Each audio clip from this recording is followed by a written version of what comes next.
Hello guys, I just want to talk about the turret nerf that's recently come out from ArenaNet. Now, it's been specifically targeted as PvP based. It isn't, and it's been affecting lots of other places. I'd just like to talk about it and talk about the reasons why I think it was a complete over nerf and a complete oversight on ArenaNet's side. I'm not criticizing what they do. Normally they're very good with their nerfs and buffs. They normally shave them off a little bit, but this one I think they've kind of forgot their own mentality and just whacked it with a nerf stick rather than had a look at it objectively and worked out the pros and cons. So first of all, why this nerf is so significant isn't the PvP aspect. It's the fact that they made turrets useful by putting in something like experimental turrets, and then they've completely gone back on that by changing the way that turrets work. So PvP is still kind of alright. It's very difficult now with the turrets, but it's not unwinnable. The problem comes now with World v World and PvE. PvE turrets were pretty useless anyway because they couldn't move. They would die to most AoE cleave because it hit hard.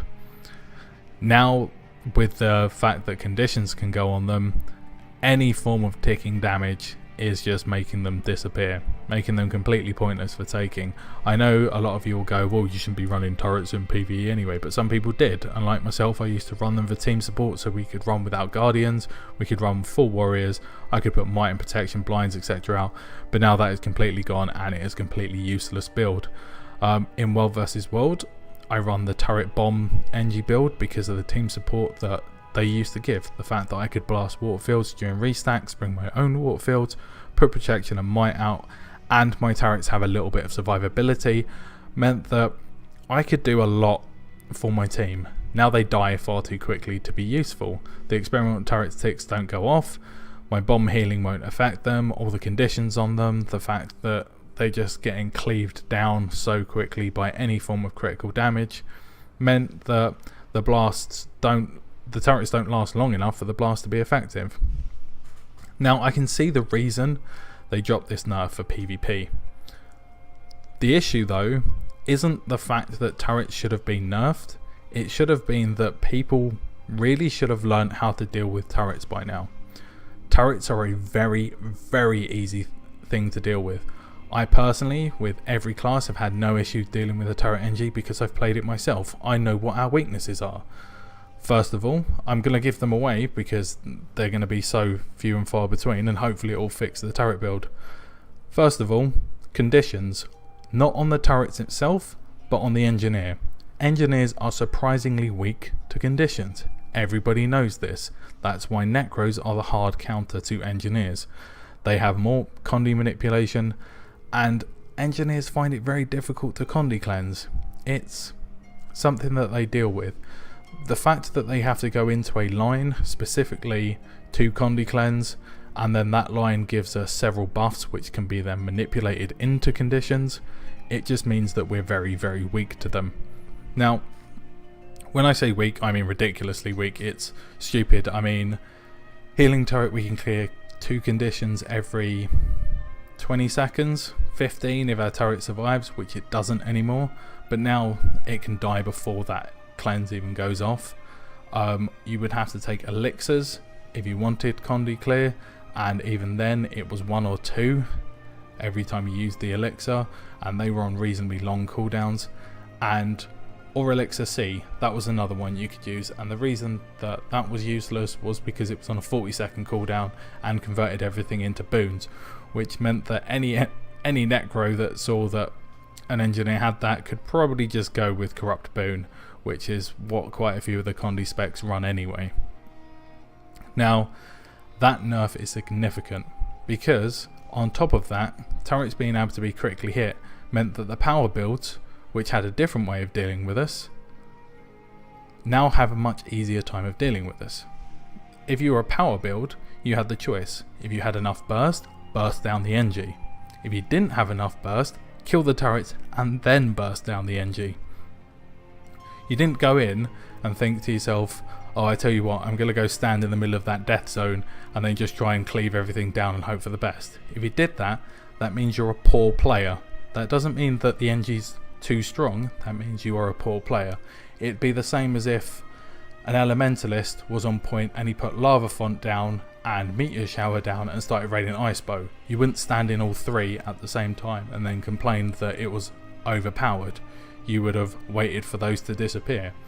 Well, the turrets have a much easier way for you to know when they disappear. You can kill them yourself. A little bit of range, a little bit of pressure, you could take them out.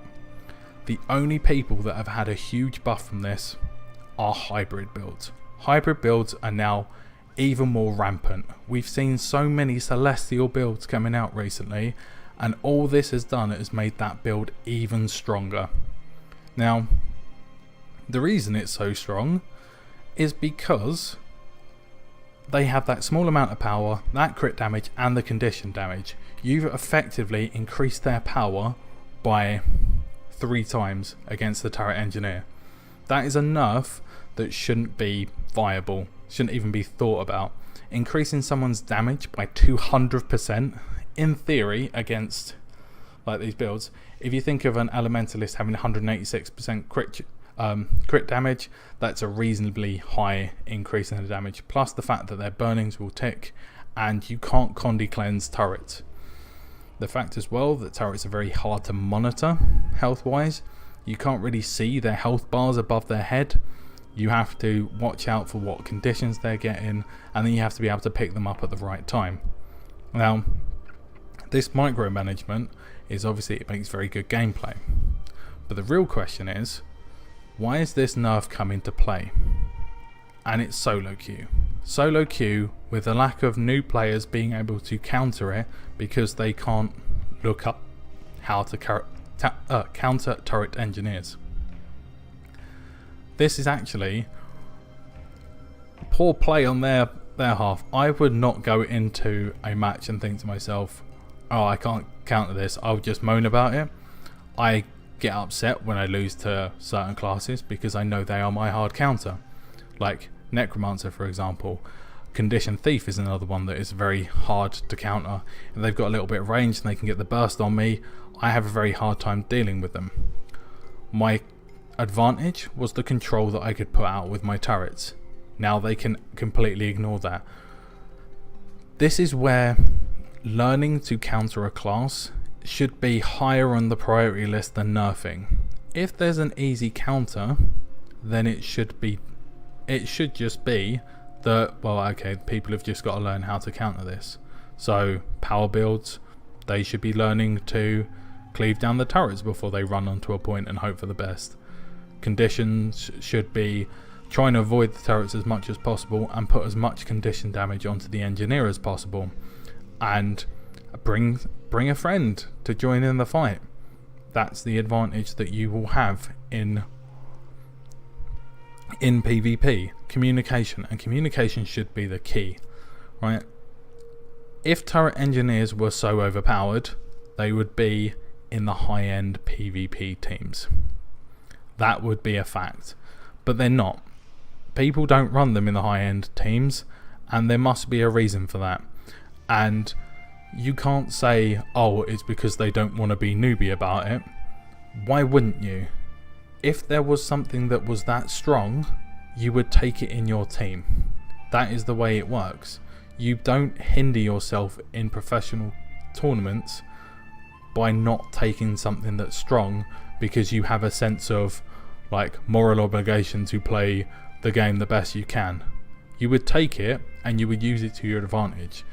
If it kept points, let it keep points. But people don't play it, and there is a reason for that, and that is because Turret NG wasn't that strong in the first place. It was good for solo queue, but it's not very good for team competitions, and the reason it's not very good for team competitions is because a little bit of communication can completely undo all their hard work. Now, engineers can counter that with team coordination, but a lot of the time the other teams know what they're doing as well, so it makes for some interesting gameplay. All that's happened with this nerf is you've ruined Turret Engineer as ever being a viable like World Tournament Series spec. limited the engineer to yet another celestial meta build, and you completely ruined PvP for people that were running turrets outside a turret build.